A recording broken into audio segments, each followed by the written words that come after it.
ദുഃഖശനി പ്രസംഗം. പുതിയ വെളിച്ചവും പുതിയ ജലവും നമുക്കായി ഒരുക്കുന്ന ദിനമാണിന്ന്. പഴയതിൽ നിന്ന് പരിപൂർണമായി മാറാനുള്ള ഒരു ദിവസം.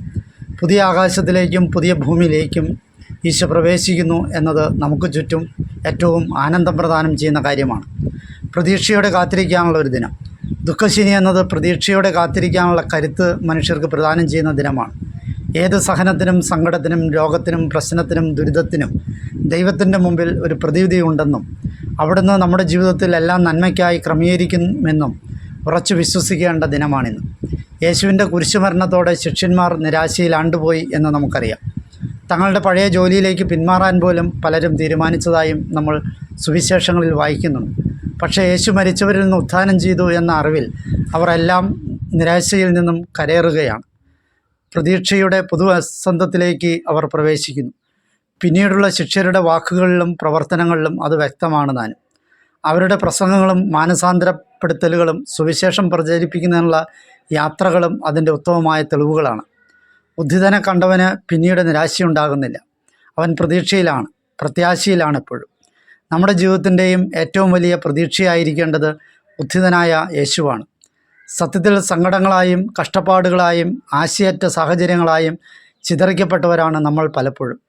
ഭൂമിയിൽ നാം കാണുന്ന പ്രതീക്ഷയുടെ പ്രതീകങ്ങളൊക്കെ ക്ഷണികങ്ങളാണെന്ന് അനുഭവങ്ങൾ നമ്മെ പഠിപ്പിക്കുന്നുണ്ട്. വിരിഞ്ഞു നിൽക്കുന്ന പുഷ്പം വാടുന്നതും പിന്നെ കൊഴിയുന്നതും നാം കാണുന്നു. ചിരിച്ചു നിൽക്കുന്ന കുട്ടിയുടെ മുഖം മങ്ങുന്നതും പിന്നെ അവൻ കരയുന്നതും നാം കാണുന്നു.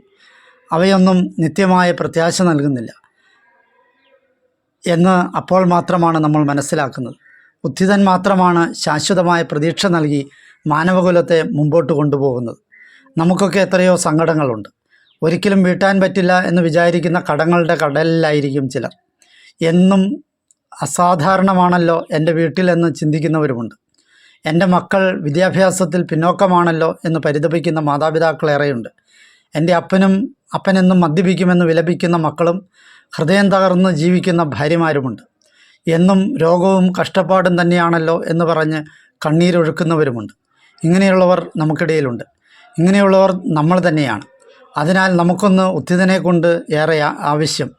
കാരണം അവൻ പ്രത്യാശ നൽകുന്ന ഏറ്റവും വലിയ അടയാളവും വ്യക്തിയുമാണ്.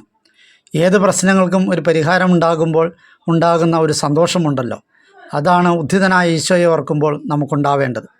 ഒരു ചൈനീസ് പഴമൊഴിയിൽ പറയുന്നു, പോകാനൊരിടം കാത്തിരിക്കാൻ ഒരാൾ, ഇത്രയുമുണ്ടെങ്കിൽ ജീവിതം സഫലമായി എന്ന്. സത്യത്തിൽ ഈസ്റ്റർ ഒരു പ്രതീക്ഷയാണ് നമുക്ക് നൽകുന്നത്. പോകാനൊരിടം, കാത്തിരിക്കാൻ ഒരാൾ. നമുക്കിത് രണ്ടും ഒന്നാണ്. ഒരാളാണ് ക്രിസ്തു. നമുക്ക് പോകാൻ അവൻ്റെ സന്നിധി. അവിടെ അവൻ നമുക്കായി കാത്തിരിക്കുന്നുണ്ട്.